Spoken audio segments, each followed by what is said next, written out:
కొంతకాలం క్రితం జరిగిన ఒక ఇంటర్వ్యూ నేను విన్నాను. ఇప్పుడు ఉన్నటువంటి మన పిఎం గారు, ప్రైమ్ మినిస్టర్ మోడీ గారు గుజరాత్ ముఖ్యమంత్రిగా ఉన్నటువంటి సమయం ఒక ఇంగ్లీష్ అనగా బ్రిటన్ జర్నలిస్ట్ ఒక లేడీ తన ఇంటర్వ్యూ చేస్తున్నది వీడియో నేను చూశాను. గుజరాత్ లో జరిగినటువంటి ఆ హత్యల గురించి మీరేమంటారు?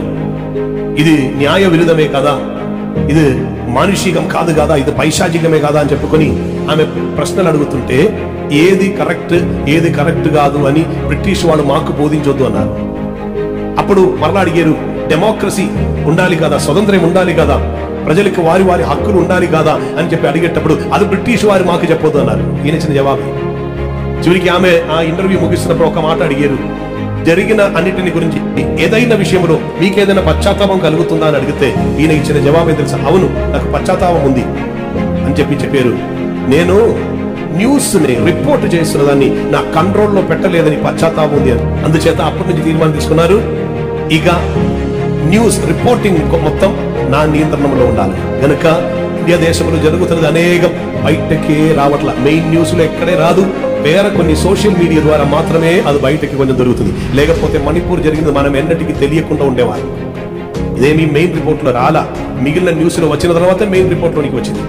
కారణం అప్పుడు వరకు అటువంటిది ఏమీ బయటకు రాలేదు. అలాగనైతే ఇప్పుడు ఈ దేశంలో జరుగుతున్నటువంటి కార్యం చూస్తే ఇక ముందుకు వెళ్తే ఒక ఎలక్షన్ కూడా లేకుండా, రిపబ్లిక్ అని చెప్తున్నా, డెమోక్రాటిక్ కంట్రీ అని చెప్తున్నా, ఈ దేశం ఇక వేరొక నియంత్రణలోనికి వెళ్ళిపోతుంది. మంచిగా వస్త్రములు ధరించుకొని సరి అయినటువంటి విద్యాభ్యాసం అని ఉన్న ఉన్నతమైనటువంటి కార్యములు హ్యాండిల్ చేయడానికి యోగ్యత గలవారు ఉండవలసిన పార్లమెంటులో బాణం పట్టుకుని, గద పట్టుకుని, తల్వారు పట్టుకుని, వస్త్రం కూడా వేసుకుంటాం రాని కొంతమంది కిరాదులు వచ్చి అడవివాసుల్లాగా ఆదివాసుల్లాగా ఉన్నటువంటి కొందరు వచ్చి నిలబడుతున్న స్టేజ్లోనికి ఈ దేశమును త్రిప్పి మార్చుకొని వెళ్తున్నప్పుడు మనం ముందుకు కాదు వెళుతున్నారు, వెనక్కే వెళ్తున్నామని బుద్ధి గలవాడు ఉంటే గ్రహించునుగాక, జ్ఞానం గలవాడు ఉంటే గ్రహించునుగాక.